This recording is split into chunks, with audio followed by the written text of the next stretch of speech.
Alright, hey there guys. So today we're going to be going over RBX script signals, also called events. So an RBX script signal, as I said, more commonly known as an event, is a special kind of Roblox object. It provides a free way for user-defined functions called listeners to be called when something happens in the game, or when a certain event happens, the event is fired. Calling a listener, any listeners that are connected to the event, an event may also pass arguments to each listener to provide extra information about the event occurred. So basically what this means is if you write your own function and you want to call it, I went over functions in a previous video so you guys can check that out if you want. This is how you would call it. So say you sit here, you write a function that prints, like I did in my last video, print something, and you want to call that function.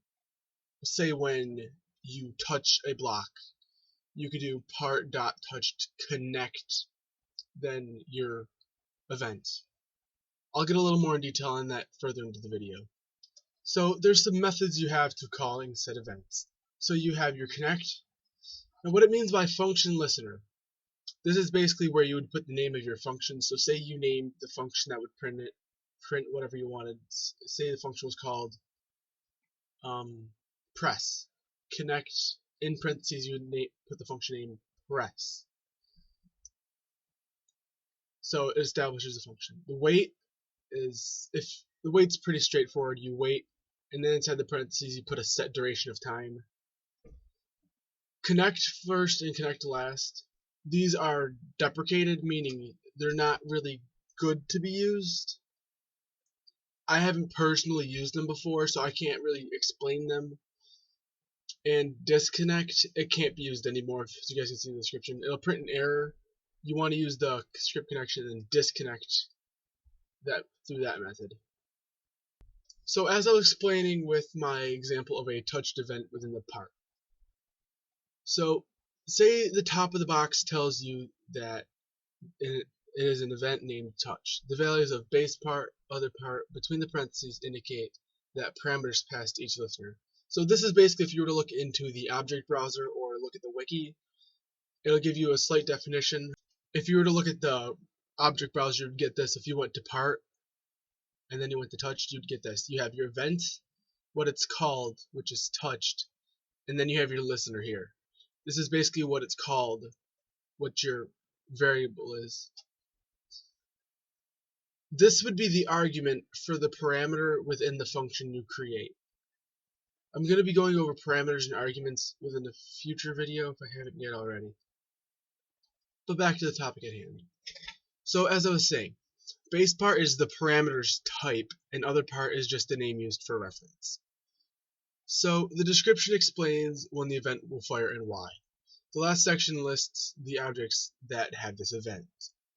For example, a part has the touched event. We can use this information on the event to create a connection to it in our script. So this is basically how you connect, say, your function with and use the event to launch it or fire it, to be more specific. As mentioned above, functions can be connected to an event, which are called when the event fires.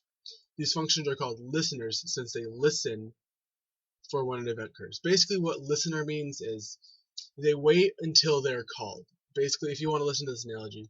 So it's kind of like if you raise your hand in school, you have to listen or wait till a teacher says your name or calls you out, and then you can answer the question.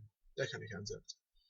The procedure for connecting a function to an event is to pass the function as an argument in a call to the connect method of the event. So here we have an example where we instance a part into the workspace. Well, yeah, automatically into the workspace. So when you touch, we have a function called onTouched. So when this function's run, we print I've run into something. So here we have what we're going through. We have our part, and here we have the built-in function which we're going to be using, touched. So here we have connect. This is how we fire the events. So we have our part, we have the function we're going to do when we're going to run it. Now you want to connect it, and then in the parentheses here, this is what we have is the name or the listener for our function. Basically the name of the function. This is how we know we call which function. So whenever our part's touched, we connect function on touch, and it would print I've run into something. So when you're naming your function, it's usually pretty common that you see someone naming it like, as you see here, on touched. So like you'll name it based on when it's going to be fired, like on the event name, like when the event occurs. Example, on touched. You gotta get the idea. So when the touched event's fired, it passes a value to each connected listener. In this case, it's our function onTouched. As above, the value is a base part, so we can expect it to always be a base part, which is like a part, a wedge. You can check out you can check out the wiki if you want to find those yourself, and then it runs it. So the only really change here is that we have a specification for what we want to call the part we're touching, and then we print the name of it. Like you run into a part brick, or you run into a grass brick, etc., etc. So this gets into anonymous functions. So basically you can create a function within a function that fires specifically when something's touched. For example, we have our part. So whenever our part's touched, we want to connect a function that we're making within it. This is called an anonymous function. So say in my example I could use my what am I going to say? I can use an example of my fireball dials for my One Piece. So instead of putting a separate script inside of each individual block, I can set it so that when they're touched, it connects a function. The good part about doing this is it doesn't run unless it's touched, so it doesn't interrupt with the script running. So if you have, for example, a script that prints wait 10 seconds and it waits 10 seconds, if you were to put that into another function that's running, say, a tool, you try to use the function and it runs the wait, it's going to make you wait until the function you called is done. In this scenario, it wouldn't. It would keep running. So some things you want to know before you start using events and connecting some things. So you want to know your connection's automatically disabled. Automatically, there's no questioning if the event listener generates an error before the thread yields. So basically, if you get an error in your script before it can be called, if you remove the script or its parent is changed, so if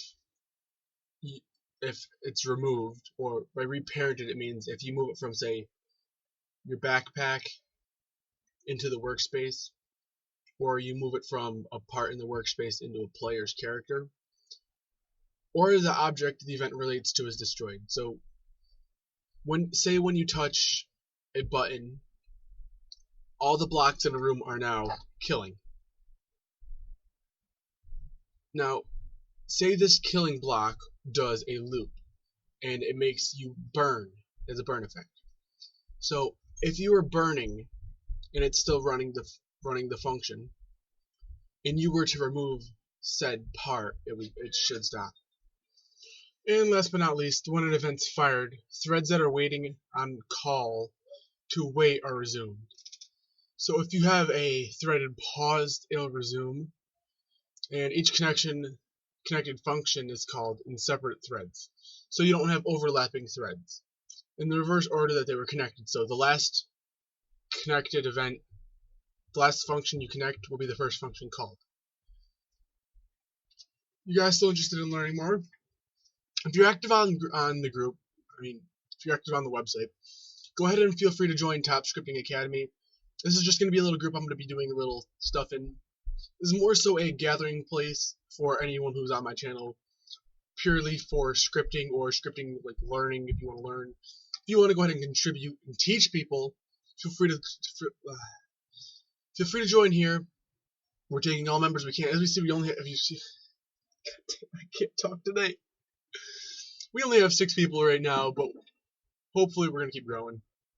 So, thank you for watching this video. If you learned anything, feel free to drop a like down below.